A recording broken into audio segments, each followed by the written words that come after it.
안녕하세요. 코인우먼입니다. 오늘은 2월 13일 월요일입니다. 구독과 좋아요, 알림 설정 정중히 부탁드리며 오늘 영상 시작하도록 하겠습니다. 얼마 전 코인우먼 채널에서 캘리포니아의 자키노프 대 리플 소송에 리플 커뮤니티 대표 존 디튼 변호사가 법정 조언자로 나설 예정이라고 업데이트를 드렸었습니다. 해당 소송의 원고는 리플이 미등록 증권으로 XRP를 매도했다고 주장하면서 그들을 XRP를 보유한 모든 사람들을 대변하는 클래스로 인증해 줄 것을 요청을 했는데요. 당시 존 디튼 변호사는 본인은 법정 조언자로서 XRP가 미등록 증권이라고 주장하는 원고들이 리플 XRP는 증권이 아니라고 주장하는 전 세계 다수의 보유자들 그리고 2차 시장에서의 거래자들을 공정하게 대변할 수 없다고 주장할 예정이라고 했었습니다. 존 디튼 변호사에 의해서 새롭게 업데이트된 소식에 의하면 자키노프 대 리플 소송에 있어 원고 대표는 단 2주 만에 리플 XRP를 사고 소유하고 판매한 데이 트레이더라고 언급을 했습니다. 데이 트레이더라는 이 사실은 원고가 본인이 XRP를 매입했을 때 리플의 노력에 의존하고 있었다는 주장을 전혀 설명할 수 없을 뿐더러 만약 그렇지 않았다면 2주 이내에 리플 XRP를 팔지도 않았을 것이다 라고 쟁점 사항을 추가적으로 공유해 주었습니다. 자키노프 대 리플의 소송의 결과 지켜봐야 하겠지만 현재까지 사실로 보았을 때는 리플 입장에서는 그렇게 어려운 소송은 아닐 것이다 라는 생각이 드는데요. 해당 소식들에 대해서 일부 사람들은 이 소송의 원고들은 분명히 리플에 반대함으로써 어떤 대가를 받고 움직인 조직이다라는 의구심을 제기하기도 하고 있습니다. 우리가 모두 예측하고 있듯이 SEC의 크라켄 스테이킹 금지는 시작일 뿐 앞으로 SEC와 암호화폐 산업의 전쟁은 더 치열해질 것으로 예상이 되는데요.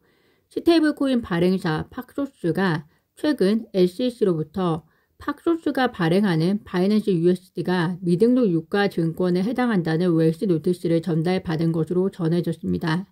웰시 노티스는 SEC가 규정을 위반하면 민사소송의 대상이 돼 개인 및 기업의 해명을 요구하는 사전 통지서로서 웰시 노티스를 수령한 기업은 소송 절차 돌입 전 관련 의혹을 해명할 수 있는데요.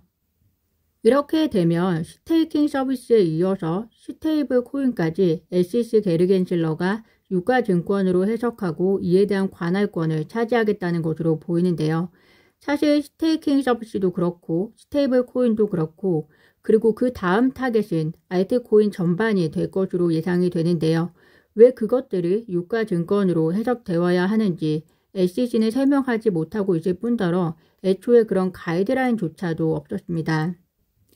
코인베이스 CEO가 이번 SEC 사태에 대해서 스테이킹은 증권이 아니라 IT 서비스이다. SEC가 제소하면 즐겁게 재판을 받겠다고 결코 SEC에 굴복하지 않을 것임을 선전포고했는데요.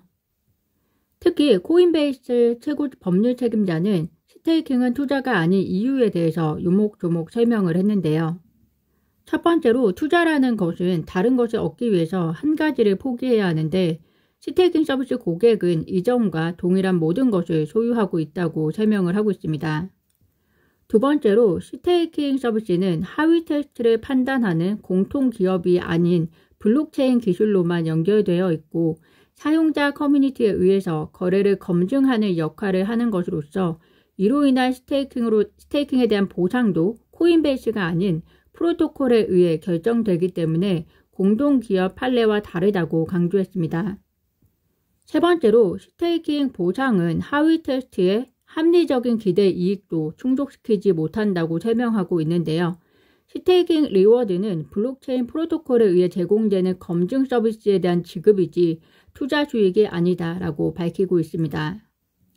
마지막으로 프로토콜 서비스 제공 업체가 제공하는 서비스는 보상에 대한 중요한 요소가 아니다. 서비스 업체는 공개적으로 이용 가능한 소프트웨어와 기본 컴퓨터 장비를 사용해서 검증 서비스를 제공하는 IT 서비스 업체이지 투자 서비스가 아니다라고 이야기를 하고 있습니다.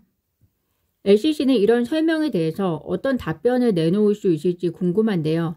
많은 사람들이 리플과 SEC 소송에 대해서 많은 경험을 했듯이 SEC 답변에 대해서 그닥 기대조차 하지 않은 분위기입니다. 다음 기사가 그것을 잘 보여주고 있는데요. 암호화폐 전문 매체 블록웍스가 SEC 위원장 게리 겐슬러가 무식해서 용감한 거짓말쟁이라고 비난을 했습니다.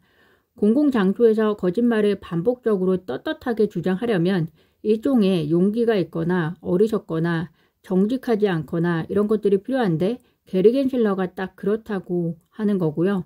특히 SEC의 지침이 합의되고 반복 가능한 답변을 주기에는 너무나 모호하고 또 지침의 일부는 공개적으로 이용할 수 없는 정보에 기초하고 있기 때문에 증권을 취급하는 양식에 기입하고 규제를 준수하라는 그러한 말들은 거짓말이라고 주장을 하고 있습니다.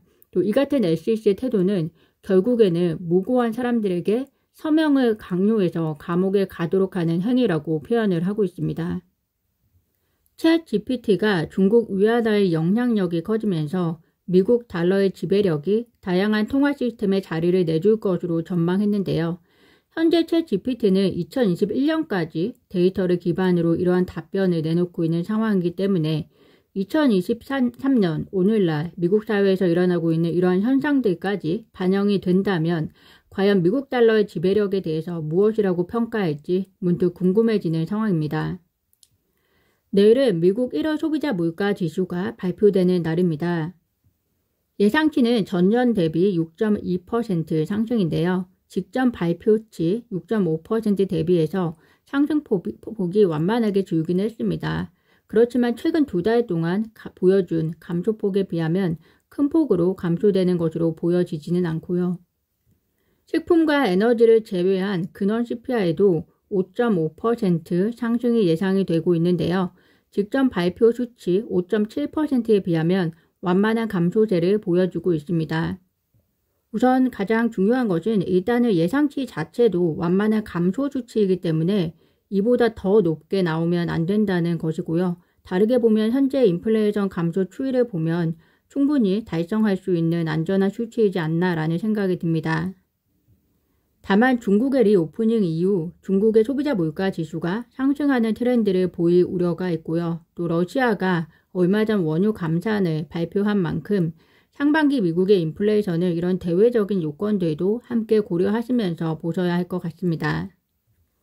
제가 오늘 준비한 소식은 여기까지입니다. 오늘도 영상 시청 진심으로 감사드리고요. 구독과 좋아요, 알림 설정은 코인 우먼에게 큰 힘이 됩니다. 감사합니다.